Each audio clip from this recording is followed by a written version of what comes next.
Hola, buenas noches. Hoy estamos con el doctor Gerardo Arrieta y con la doctora Verónica Vargas. Bienvenidos. Gracias. Recientemente acaba de vencer el plazo para presentar la declaración anual y pues algunos lo hicieron y otros no.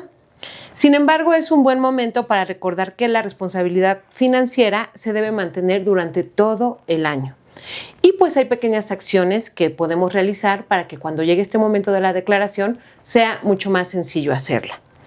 Por eso, hoy hemos preparado este capítulo. Vero, ¿te presentas, por favor? Sí, hola, pues soy Verónica Vargas y yo trabajo como directora en una preparatoria. También doy clases a nivel maestría. Sin embargo, aunque tengo un doctorado y mi especialidad en psicología, yo en educación financiera estoy en cero. Entonces, realmente, pues vengo aquí para aclarar muchas dudas y ustedes me enseñen, ¿no?, sobre esto que es muy importante que sepamos. Muchas gracias. Y sí, precisamente aquí tenemos una de las dudas que nos compartiste, que es acerca de los errores financieros. ¿Cuáles son los errores financieros que cometen la mayoría de las personas? El error financiero que cometen las personas, Vero, son gastar más de lo que ganas. Ese es el error más común que tienen todas las personas, dado que al final, ahorita hay instituciones financieras que te ofrecen muchas tarjetas de crédito. Entonces las instituciones financieras te dan tarjetas y al final tú las aceptas y pues das el tarjetazo y al final pasa, pero al final tienen un corte y tienen una fecha de plazo para pagarlo. Entonces lo que hacen muchos es que exceden ese nivel. Por ejemplo, si tú tienes un ingreso, Vero, de 20,000 pesos, a lo mejor tus gastos son de 10,000 y a lo mejor compras adicionalmente algo y entonces ya ahí excede. Entonces tienes que tener siempre un control de lo que ganas, no exceder el tope de lo que son, si son 20,000, y siempre tienes que ahorrar aproximadamente. Muchos financieros recomiendan entre el 10-15%. Digo, hay veces que, por ejemplo, pues en una quincena nos toca pagar todo, gas, teléfono, luz. Entonces a lo mejor en ese mes o en esa quincena ya no pudiéramos pagar, no pudiéramos ahorrar, pero el siguiente sí. Y lo importante, Vero, es que siempre tengamos un monto fijo para poder tener y no exceder del nivel que ganas, porque a lo mejor dices, bueno, ya el otro mes veré ahí donde saco un ingreso. Por ejemplo, a lo mejor tú tienes 2 ingresos, que es como directora y al final trabajas en otra, dando clases. Entonces dices, ay, tengo un dinero extra, me alcanza, pero al final a lo mejor yo te recomendaría que ese dinero extra lo ahorraras y no lo contemplaras como si fuera un ingreso, y ahí lo ahorraras y al final en 1 o 2 años vas a ver cuánto incremento en ingreso tienes. ¿Y qué me recomendarías ahí? ¿Cómo puedo yo priorizar mis gastos? ¿O qué tendría que hacer como, pues, no sé, una lista? ¿Qué me recomiendas? Mira, los financieros hay muchos también videos. Digo, en su caso, por ejemplo, yo como soy contador, tengo pues a lo mejor sí preveo muchas cosas, pero a lo mejor pues tú eres parte o sea, eres maestra y al final... Digo, lo que tendrías que hacer es primero ver tus gastos primarios, que son las de primera necesidad. A lo mejor hacer súper, comida, todo lo que tenga que ver con tu necesidad primaria. A lo mejor... Renta. Pues ya no eso entra se considera como como secundaria. ¿Como secundario? Pero sí tendríamos que contemplarla. Ok. Y también al final ya ver cuánto gastas, porque muchos, por ejemplo, dicen, y me ha tocado el caso ahorita con jóvenes, digo, a lo mejor tú que eres directora de prepa te darás cuenta que ahorita los chicos de esa edad lo que quieren es ser TikTokers. Ajá, y YouTubers. tener su celular muy caro y a lo mejor compartir, ¿no? Y como yo, pues en mis viejos tiempos nos decían que era nuestra casa primero, ¿no? Entonces, hacer una lista de prioridades, después ya ver las secundarias, decir esto sí no importa, y al final las últimas de decir, no, pues si no consumo este producto, pues para mí no me va a afectar, ¿no? Pero ya ahorita en la actualidad hay muchos que, por ejemplo, quieren vestir de marca y decir, no, esto es como lo más importante, o ir a un lugar. Entonces, sí te recomendaría hacer una lista personal tuya y agregar también notas, porque a lo mejor en un mes tienes un gasto y en otro no.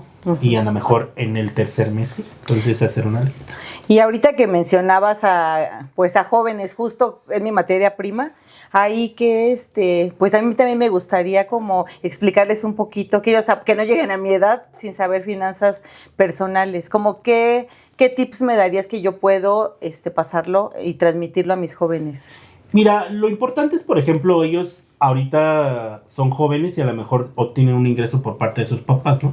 Le dan su mesada o... Exacto, darles la conciencia a ellos que a lo mejor si les dan diarios 200 pesos, se gasten 150 y de esos 150 ahorren 50 y a lo mejor ya en 3 meses, 4 dicen, ya junté 2,000 pesos, ahora sí me puedo comprar los tenis, los zapatos, o a lo mejor puedo cambiar de celular, cosas así, e involucrarlos, Vero, porque también, por ejemplo, compran cosas, yo me doy cuenta, pues también doy clases, compran, y al final ya no le gustó y lo dejan, entonces también obligarlos que es un artículo que ellos quisieron comprar y al final se lo tienen que acabar, porque a lo mejor es un gasto. Digo, a lo mejor ahorita ellos no lo ven porque pues al final están recibiendo un ingreso de un tercero y no saben cuánto cuesta el dinero. Digo, ahorita en la actualidad los dineros, tú sabes que cada vez nos cuesta más trabajo comprar un producto, ¿no?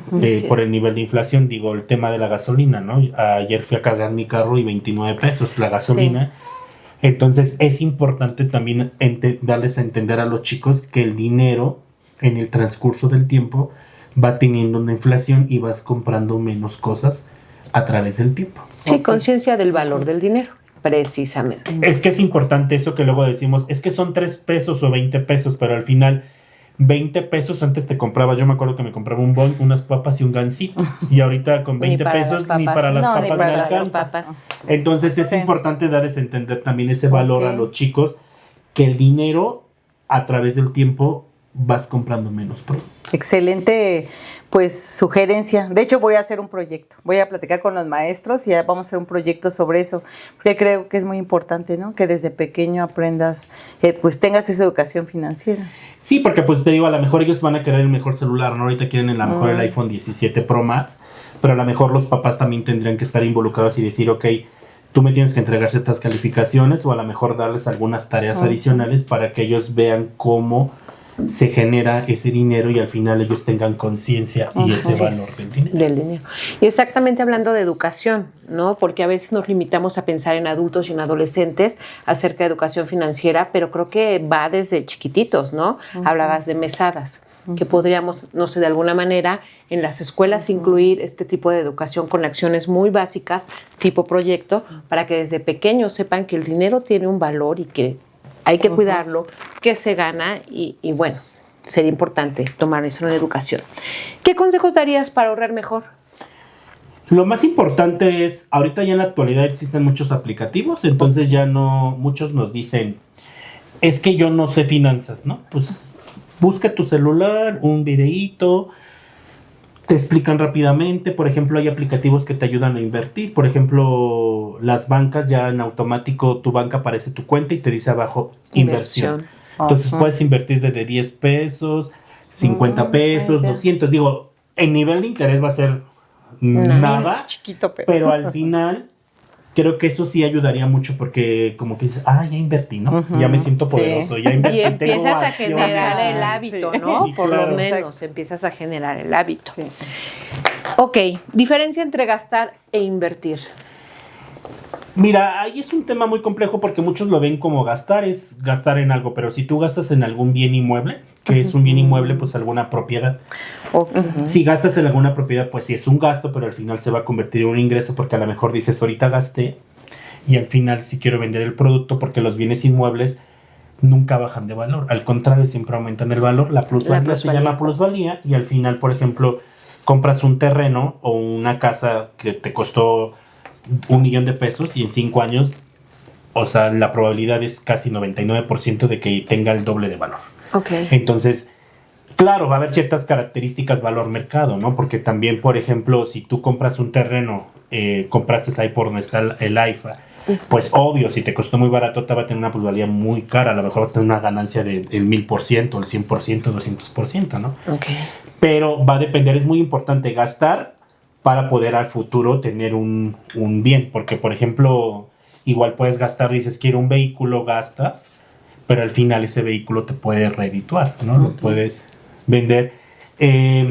Por ejemplo, también un tema muy que me salió ahorita, a lo mejor el oro, ¿no? El oro, a lo mejor dicen, ok, pues ¿para qué quiero el oro? ¿No? Pero pues el oro siempre va subiendo, entonces a lo mejor invierte. En alguna, ahí entraría esa parte de tienes alguna contingencia, porque siempre he dicho que luego no ahorramos y entonces al final, Vero, te llega un imprevisto, ¿no? Te Sí. enfermas, te Sí, caes, es cuando cualquier te cosa, y entonces dices, bueno, ya tengo algo que para mí era no era tan necesario, pero lo tengo, pero me va a ayudar a solventar algunas características. Entonces ahí lo importante es generar una idea muy clara de qué cosas en las que estoy gastando me pueden servir en algún momento como una inversión, porque voy a poder claro. recuperar y a lo mejor hasta con ganancia, Sí. o un gasto innecesario. Ahí me recomendarías, por ejemplo, que se rente. Por ejemplo, en mi casa tengo un espacio, se puede rentar una recámara. Claro, ¿sí? puedes rentar, tienes espacio, rentar, adicionar, por ejemplo, también es importante que a lo mejor dices tu casa quiero agrandarla, quiero hacerle mejoras, Ok. eso te va a ayudar a futuro para alguna plusvalía. Digo, por ejemplo, tiene que llegar un proceso, digo, es un tema de adquisición cuando vendes un bien inmueble, es un tema ya más específico, pero al final hay un valuador y el valuador, pues yo de toda la experiencia que tengo que trabajo en la parte inmobiliaria de construcción, unos departamentos nunca han bajado de valor. Digo, pudiera bajar a lo mejor un valor de un departamento, a lo mejor dices, es que Gerardo me dijo que a futuro va a costar 2 millones, ¿no? Pero pues a lo mejor igual te encuentras en el área de Iztapaluca y donde ya hay zonas muy peligrosas, pues ya nadie va a querer comprar, ¿sabes? Sí, pero exacto. entonces eso va a depender también del nivel De la plusvalía que decías, ¿no? y va a depender del entorno, ¿no? Porque a lo mejor en Ecatepec puedes comprar un terreno y a lo mejor nadie lo quiere porque es muy peligroso, ¿no? Vivir ahí. Exacto. O sea, llegas en el camino y de repente ya te asaltaron, ¿no? Sí. Ok, bueno, y continuamos hablando de educación financiera y tocamos el tema acerca de la declaración anual. ¿Qué pasa si no la haces?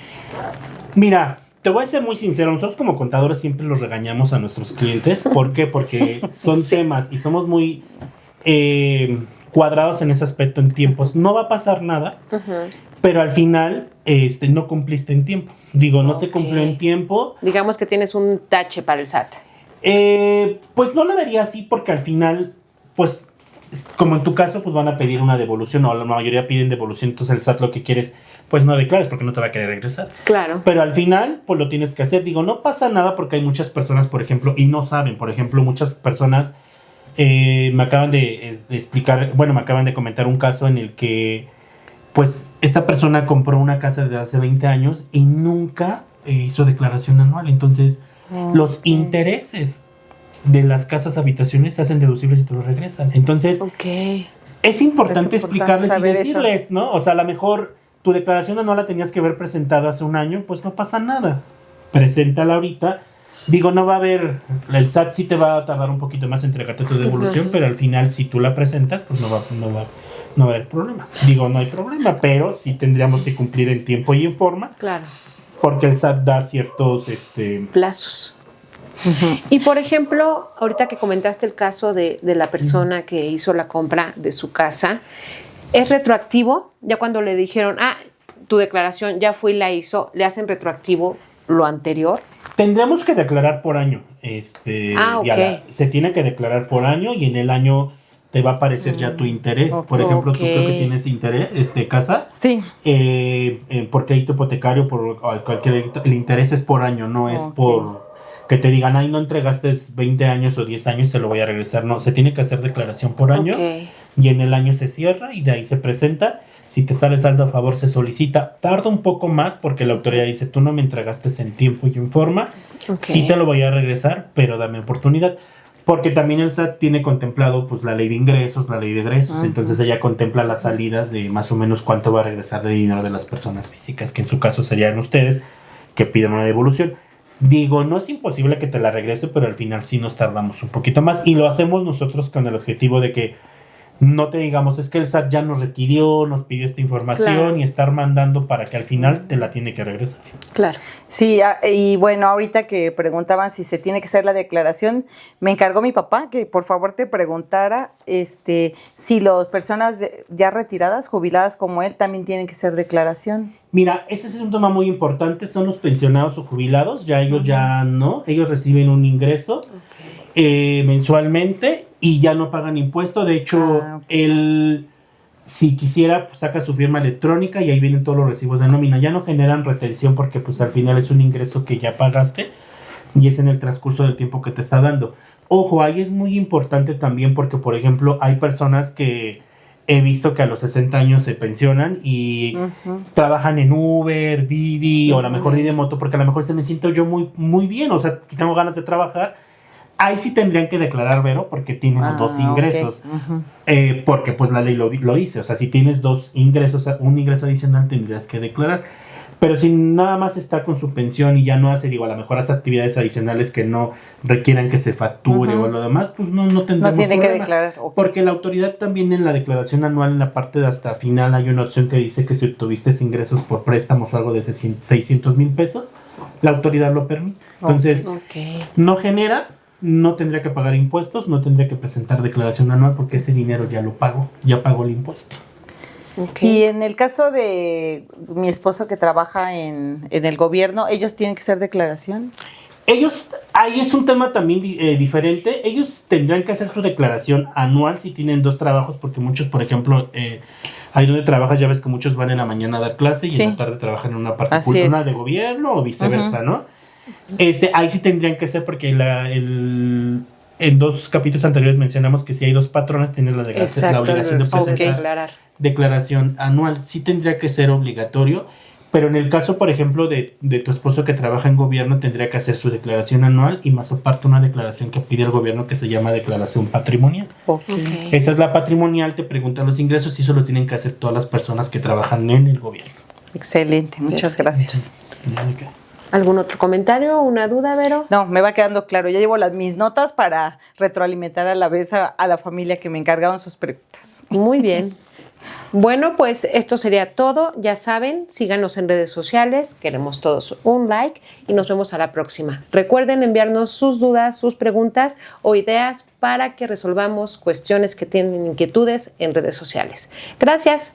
Hasta la próxima. Gracias, muchas gracias.